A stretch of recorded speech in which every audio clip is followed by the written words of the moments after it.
11వ కీర్తన 7వ వచనం, చివరి వచనం అది. యెహోవా నీతిమంతుడు, ఆయన నీతిని ప్రేమించువాడు. యథార్థవంతులు ఆయన ముఖదర్శనము చేసేదరు. అమ్మ, దేవుని ముఖదర్శనం చేసేవాడు ఎవరు? అంతేగాని క్రైస్తవులు అందరూ కాదనమాట, విశ్వాసులు అందరూ కాదనమాట, నమ్ముకున్నంత మాత్రాన కాదనమాట. నేను నమ్ముకున్నానండి, నేను నమ్ముకున్నానండి, నమ్ముకున్నామండి, కానీ యథార్థత ఉందా? దేవుడు రాయించిన మాట, యథార్థవంతులు ఆయన ముఖదర్శనం చేస్తారు. దేవుని ముఖదర్శనం చేసేవాడు యథార్థవంతుడే.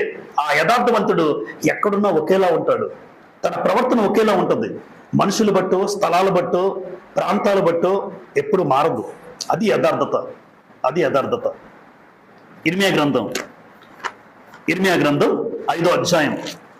దేవుని యొక్క కనుదృష్టి దేని మీద ఉందో కూడా ఈ మాట చూడండి. ఇర్మియా 5వ అధ్యాయం 3వ వచనం చదువుతాను.